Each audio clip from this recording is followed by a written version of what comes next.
خاموشی میں جنگل خوابوں میں ڈوبا ہوا تھا۔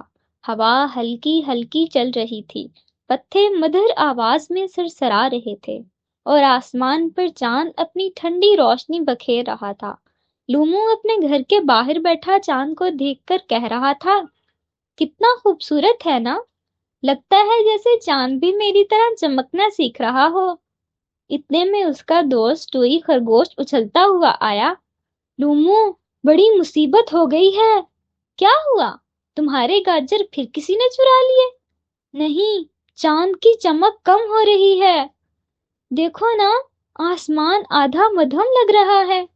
لومو نے اوپر دیکھا، واقعی چاند کی روشنی مدھم تھی۔ یہ تو عجیب بات ہے، آؤ چل کر الو انکل سے پوچھتے ہیں۔ وہ دونوں درخت کے اوپر الو انکل کے گھونسلے تک پہنچے۔ الو انکل اینک پہنے کتاب پڑھ رہے تھے۔ کیا بات ہے بچوں، اتنی رات گئے؟ لومو نے کہا۔ الو انکل، چاند کی روشنی کم کیوں ہو گئی ہے؟ الو انکل نے اپنی اینک سیدھی کی۔ لگتا ہے چاند کی چمک چوری ہو گئی ہے۔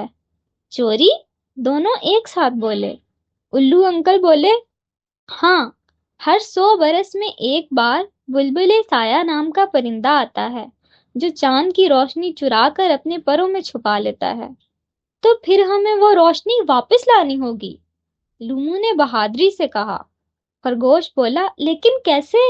ہم تو بس چھوٹے چھوٹے سے ہیں۔ لومو نے مسکرا کر کہا، چھوٹے ہیں مگر چمکدار بھی تو ہیں۔ صبح ہونے سے پہلے ہی وہ نکل پڑے۔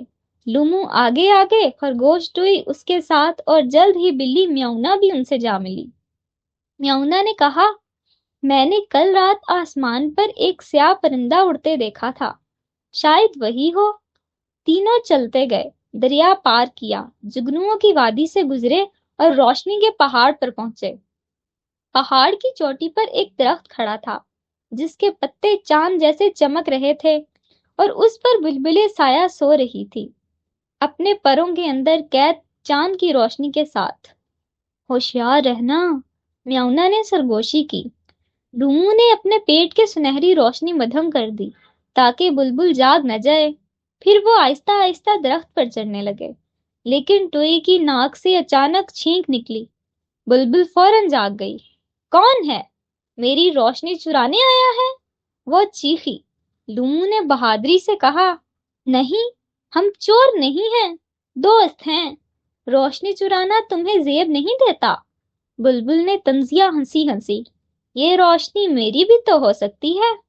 لومو نے نرمی سے کہا، روشنی کبھی کسی کی نہیں ہوتی، وہ صرف بانٹنے کے لیے ہوتی ہے۔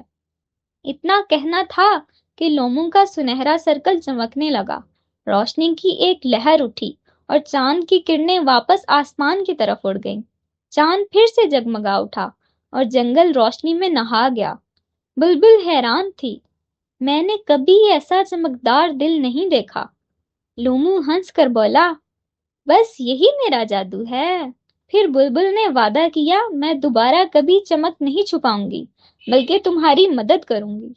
چاند کی کرنیں نیچے اتریں اور جنگل کے سب جانور جمع ہو گئے۔